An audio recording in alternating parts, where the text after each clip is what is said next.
আসসালামু আলাইকুম, আমি শাহরিয়ার আহমেদ শোভন এবং আজকের ভিডিওতে কথা বলবো টেলওয়াইন সিএসএস এর ফ্লেক্স নিয়ে।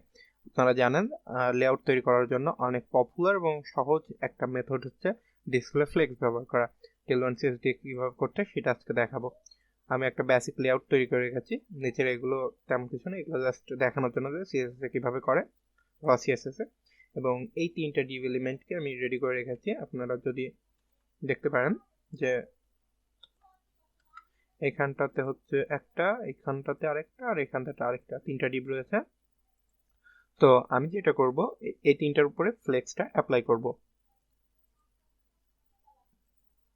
প্রথমে আমরা এখানে ফ্লেক্স যদি লিখি, অর্থাৎ আমরা ডিসপ্লে, যখন আমরা সিএসএস এ ডিসপ্লে ফ্লেক্স লিখি সেটা টেলওয়াইন সিএসএস এ জাস্ট ফ্লেক্স লিখলেই এনাফ।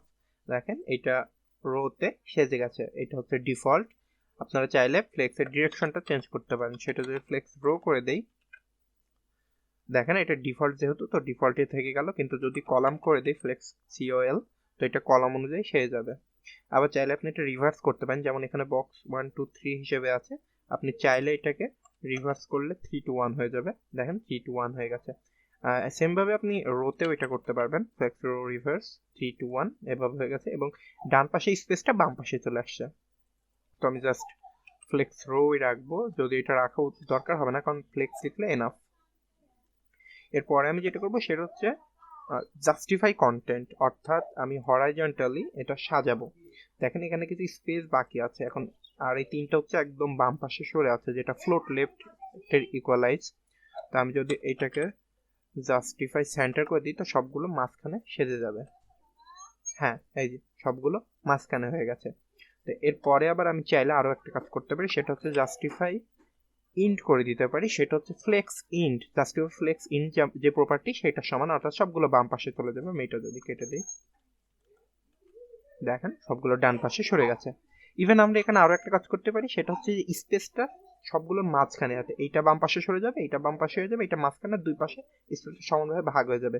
তো সেটার জন্য আমি যেটা করতে পারি সেটা হচ্ছে জাস্টিফাই বিটুইন দিতে পারি। দেখেন দুই পাশে সরে গেছে, মাঝখানে মাঝখানে এই দুইটার পাশে স্পেস এসে গেছে। এবার এমনও করা যায় স্পেসটা শুধু এই দুই পাশে না, এই দুইটার পাশেও থাকবে, সেটার জন্য জাস্টিফাই অ্যারাউন্ড যদি করে দিই, দেখেন সবগুলো পাশে সমানভাবে কিছু স্পেস রয়ে গেছে। তো এইভাবে আমরা ফ্লেক্স ডিরেকশন কাজটা করতে পারি। এখন আরো একটা কাজ করব, আমরা দেখব যে আইটেমস এর কাজ, অর্থাৎ ভার্টিক্যালি কেমন ভাবে এটা সাজানো যায়। প্রথমে আমি যেটা করব সেটা হচ্ছে এর প্রথমটার, দ্বিতীয়টার করি, আচ্ছা যে কোনো একটা করলেই হলো, সমস্যা না। আমরা যদি দ্বিতীয়টা 32 করে দেই এবং ওভারফ্লো হিডেন, হ্যাঁ এখানটাতে আমরা টেক্সটটা হিডেন করে দিলাম, মানে ওভারফ্লো হলে। আর এই তিনটার হাইট, এটার হাইট কমাই দিলাম। তো দেখেন এটা হচ্ছে সবগুলোর মাথা অর্থাৎ টপটা সমানে রয়েছে। তো আমি যদি এইটার আইটেম, এটার ভার্টিক্যালি এটা চেঞ্জ করতে চাই, তো আমি যদি এটাকে এন্ড করে দিই, তো সবগুলো এই যে এই অবধি সেজে যাবে। তো আমি যদি একটু এন্ড দিয়ে দিই, দেখেন সবগুলো এখানে সেজে গেছে। আবার চাইলে আমরা এটা স্ট্রেস করতে পারি, যেটা হচ্ছে ডিফল্ট ভাবে থাকে, অর্থাৎ এটা যত দূর হবে তত দূর পর্যন্ত সবগুলো সমানভাবে চলবে।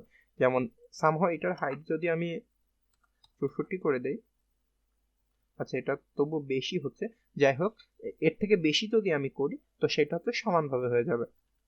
তো আমি যদি এটা আগের মতো 32 রাখি এবং এটা আমি সেন্টার দিলে পরে ভার্টিক্যালি এটা সেন্টারে সেজে যাবে। এই দেখেন এটা সেন্টার হয়ে গেছে। তো এভাবে চাইলে আমরা ভার্টিক্যালিও এটা চেঞ্জ করতে পারি। হরাইজন্টালি যেমন জাস্টিফাই কন্টেন্ট দিয়ে করা যায়, সেটা ভার্টিক্যালি আইটেম সেন্টার বা আইটেম লেফট, আইটেম ইন্ড এভাবে করতে পারি। এরপরে আমরা দেখব ফ্লেক্স রো। ফ্লেক্স রো বলতে, ধরা যাক এটার একটু হোয়াইট আছে, এটার একটু হোয়াইট আছে, এটার একটু হোয়াইট আছে। এখন এমন একটা স্ক্রিন আসছে যেখানে হচ্ছে এগুলো সব চ্যাপ্টা হয়ে যাচ্ছে, অর্থাৎ তার হোয়াইটটা ঠিক মতো জায়গা পাচ্ছে না। তখন কি হবে, তখন একটা নিচে নেমে চলে আসবে। আচ্ছা আমরা একটু প্র্যাকটিক্যালি যদি দেখি বিষয়টা, ফার্স্ট অফ অল এটার হোয়াইট আমি যদি 1/3 করি, এটার হাইট যেটা ছিল সেটা কেটে দিয়ে, আপাতত আর দরকার হচ্ছে না, এইটা 1/3 করে দিই। ইভেন এটাও যদি আমি 1/3 করে দিই, দেখেন তিনটার হচ্ছে স্পেস সমানভাবে নিয়ে নিয়েছে। কিন্তু এক্ষেত্রে যেহেতু পার্সেন্টেজ দিয়েছি, যেখানেই দিই কোনো সমস্যা হবে না। তো আমি যেটা করব, এটার প্রয়োজন হচ্ছে না, ফ্লেক্স র্যাপ করে দিই এবং এটার ওয়াইড আমি পিক্সেলে দিই। যেমন এটা যদি আমি দিই 120 পিক্সেল, সরি অনেক বেশি হয়ে গেছে 120।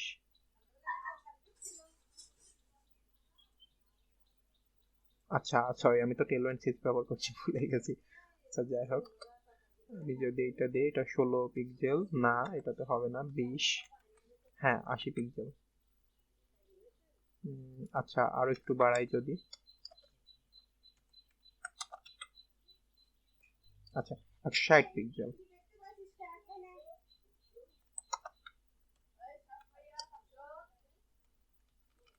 আচ্ছা এটা যদি আমি 80 করে দিই, আচ্ছা এই 80টা যদি আমি প্রত্যেক ডিভ এলিমেন্টের উপর অ্যাপ্লাই করি,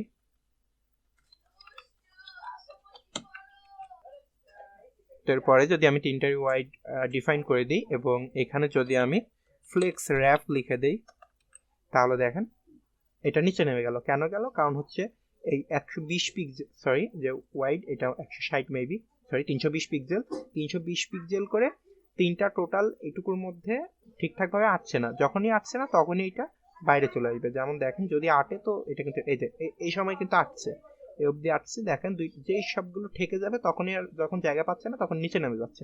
এভাবে আমরা অনেক সুন্দর করে রেসপন্সিভ ওয়েব ডিজাইন করতে পারি ফ্লেক্স দিয়ে। তো এটা গেল ফ্লেক্স র্যাপ। এরপরে আমরা চাইলে ফ্লেক্সের যে অর্ডার সেটা চেঞ্জ করতে পারি। যেমন 1 2 3 হিসেবে আছে, আমি দেখা যাচ্ছে দ্বিতীয়টা এইখানেই নিয়ে চলে আসব। তো সেটার জন্য জাস্ট সরি অর্ডার আমি যদি 1 করে দিই, হ্যাঁ এই যে এখানটাতে 0 পজিশন ছিল, এখানটাতে এসে 1 পজিশনে চলে গেছে। তো সেম ভাবে আমরা এর ফ্লেক্স যেটা সেটাও চেঞ্জ করতে পারি, অর্থাৎ ওয়াইড শিঙ্ক। এছাড়াও ফ্লেক্সের আরো যে প্রপার্টিগুলো আছে, যদি সেগুলো খুব বেশি ব্যবহার করা হয় এমন না, সেজন্য আমরা দেখাচ্ছি না। যেমন গ্রো শিঙ্ক, এগুলো আপনি নিজেই দেখতে পারবেন, অর্থাৎ এই ডকুমেন্টেশনটা ঘেটে আপনি এগুলো সম্বন্ধে জানতে পারবেন। আমরা জাস্ট বহুল ব্যবহৃত সেগুলো সম্পর্কে বলেছি। তো আরো একটা বিষয় আমরা দেখবো, সেটা হচ্ছে গ্যাপ, অর্থাৎ কলাম বা রো এদের মধ্যে কিভাবে গ্যাপ দেওয়া যায়। তো এটা হচ্ছে দেখেন রোর মধ্যে এখানটাতে ঠেকে গেছে আর এখানে কলামে বেশ ফাঁকা আছে, তো আমরা রোর মধ্যে গ্যাপ, কলামের মধ্যে গ্যাপ কিভাবে দেয় সেটা দেখবো। তো সেই কারণে টেলওয়েন্ড সিএসএস গ্যাপ লিখে, এক্স অ্যাক্সিস হচ্ছে কলামে গ্যাপ আর ওয়াই অ্যাক্সিস হচ্ছে রোতে গ্যাপ। তো আমি যদি রোতে কিছুটা গ্যাপ দিই, রোতে দিব 4, হ্যাঁ এই যে একটু ফাঁকা হয়ে গেছে। এবং কলামেও যদি আমি দিই, এটা গ্যাপ 4 দেওয়ার কারণে কলাম রো দুইটাই হয়ে গেছে। তো আমার আলাদা করে কলামে দিতে হবে না। তবে আপনি যদি এমন করেন যে এটা জাস্ট রোতে দিলেন, তো এখানে আবার কলামে একবার দিতে হচ্ছে, তো এখানে আবার একবার দিতে পারেন। এভাবে আমরা হচ্ছে গ্যাপ যেটা সেটা দিতে পারি। তো এই ছিল মোটামুটি টেলওয়েন্ড সিএসএস এর ফ্লেক্স নিয়ে। এরপরে কোনো একটা ক্লাসে আমরা গ্রিড নিয়ে কথা বলবো, রেসপন্সিভ নিয়ে কথা বলবো, কনফিগ নিয়ে কথা বলবো। সে অবধি ভালো থাকুন। আসসালামু আলাইকুম।